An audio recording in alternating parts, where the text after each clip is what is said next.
doon mas mahal na. So you cannot change, no, your original strategy, diyan ka na nakilala.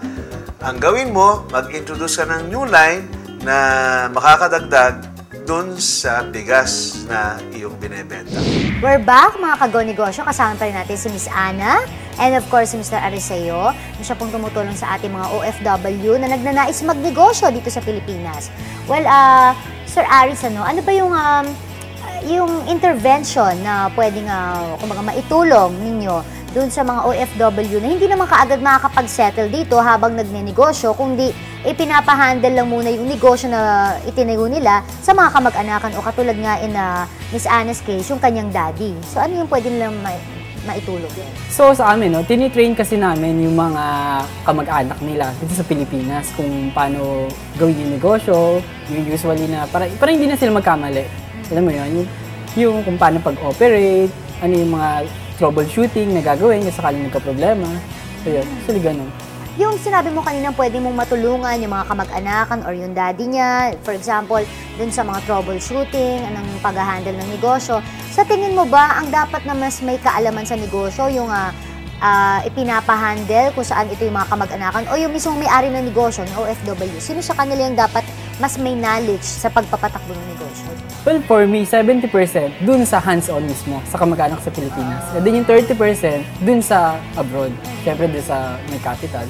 Yun, para okay yung provision. Kumbaga, hindi naman yung talagang 90% dun lang sa hands-on. Tapos yung may-ari, dahil nga hindi porke malayo siya, wala naman siyang alam-alam sa tutakbo ng ano. So, dapat meron din siyang knowledge talaga. Pero importante, medyo mas lamang yung hands-on dun sa negosyo. Kasi sila yung everyday, di ba, sila yung maharap ng mga problema sa business. So, dapat talaga knowledgeable talaga sila. So, nung nag-take over naman po kayo, masasabi niyo naman po na parang advantage din ito na ipinahawak niyo muna sa inyong pamilya bago sa inyong katulad po ng daddy niyo. Kasi nung pag-uwi niyo, okay naman po ang lagay ng negosyo. Okay siya kasi during the time na nasa abroad ako, every week kasi ako nakaka-uwi eh.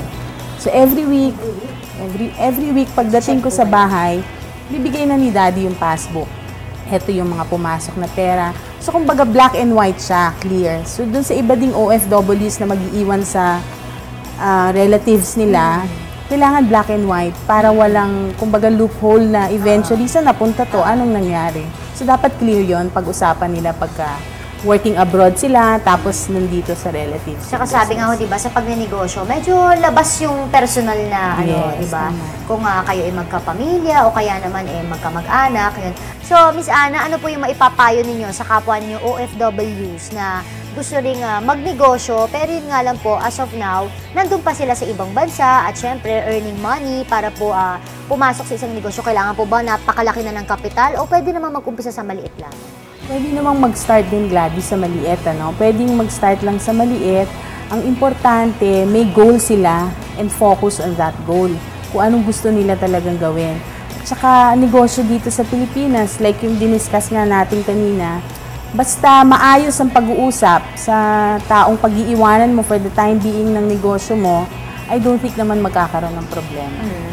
At sabi nga po, mga OFW, syempre nasa ibang bansa lamang, parang syempre maghanap buhay. Pero at the end of the day, sabi nga, there's no place like home at dito pa rin po yun sa ating sariling bansa. Maraming salamat po sa inyong mga tips and ideas. Magbabalik pa rin po ang Go Negosyo, kaya mo.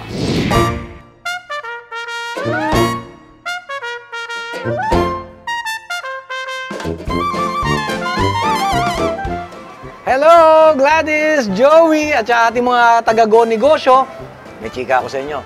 Alam nyo ba kung ano ang pinakabagong tambayan ng ating mga artista, mga politiko, at saka mga milyonaryo ng mga nakakalbo kung saan ito tumatambay? Eh, syempre, saan pa? Dito sa shop ko. O, gusto nyo usisahin kung sino-sino mga nandito? Ha? Hoy, hindi pwede. Syempre, confidential yun, secret. Love na love ko yung aming mga kliyente. Ang usapan namin dyan, secret. Pero kung gusto nyo sumilip, chikaan lang tayo. Ako na lang usisahin nyo. Tara, dali. Ikaw talaga, Arnel, kahit dito sa Go Negosyo, dinadala mo yung pagkamaloko mo. Pero totoo, mga ka-Go Negosyo, isa sa mga pinagkakaabalahan ni Mr. Arnel Ignacio, aside from being a well-known comedian at kasama ko sa Kambalilong, ay ang kanyang negosyong Creative Hair Systems. At Arnel, dahil kanina ikaw ang nanloloko dyan, bakit hindi ikaw ang una ko ibuko? Ikwento mo nga sa kanila, bakit mo sinimulan ang ganitong klaseng negosyo? 1989, nagpakabit na ako nito eh. Basta alam ko noon magiging artista ako. Alam ko yun eh. Nararamdaman ko yun kasi pinocus ko yung sarili ko na ako makikilala ko. Ayoko makilala ako na wala akong buhok. Yung bang, ay, numinipis na ang buhok mo, ayoko nang ganun. So, gawa ko na ng paraan. Hindi pa ito nauubos, pinalagyan ko na. Kaya lang di ako kontento eh. Parang, bakit pa ako ang wig mukhang wig? Eh, pare-pareho naman sila nakaganon, di ba? Parang buhok din naman. Kasi ako marami na akong karanasan nakakahiya. Kaya alam na alam ko yung mga kahihiyan na inaabot dito. Mas gugustuhin mo pa mahuli ka nakahubo kaysa makita ka nalaglagan ng wig. Nagkakape-kape kami dun sa Theater Mall. Dumaan si Mother Ricky. Siyempre, alam mo naman si Mother. Pagka nakita mo, kahit nakapikit ka, makikita mo siya. Dahil makulay, ma-entourage. So, kaway-kaway ako. Sabi niya, oy, meron akong bubuksang ano dito. Kasi, alam mo na si Mother, laging entrepreneurial lang ano niyan eh. Ang hininga niyan, laging ganon. So, sabi niya, magtayo ka. Sino nag-aayos ng wig mo? Ay ko, ako.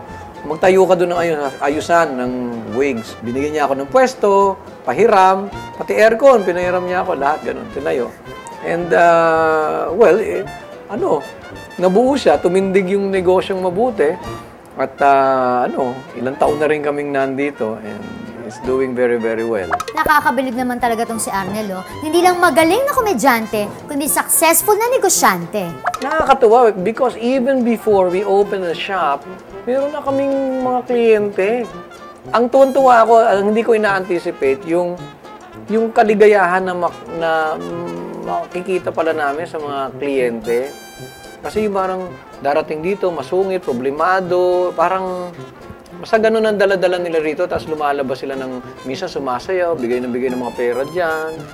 Parang naiiba lahat. Marami rito darating masungit.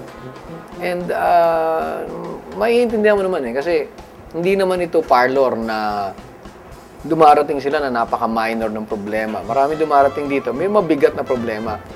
Like you lose your hair because of cancer. And sometimes, merong mga nawauubusan ng buhok dahil sa pagseselo sa asawa. Merong gano'n, ha? Kasi ganyan sila ng ganyan ang buhok nila. So, ito yung mga, hindi ko akalain na meron palang ganong anggulo itong negosyo na to. Aber, subukan nga natin ang powers mo, Arnel. May pinapunta kami dyan para gawan mo ng babagay na hairpiece sa kanya. Tingnan nga natin.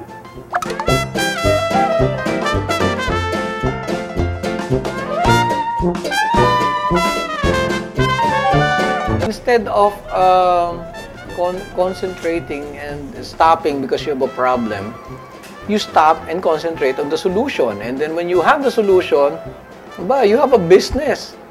May business ka na kaagad. Kasi ang negosyo parang simple lang, i-breakdown mo eh. So may pangangailangan, at alam mo yung pangangailangan at alam mong ibigay kung ano yung kailangan na yun, may negosyo ka na. Kailangan ang kliyente mo inaalagaan mo. Kailangan yung produkto mo, hindi mo kailangang bulahin yung kausap mo para bentahan.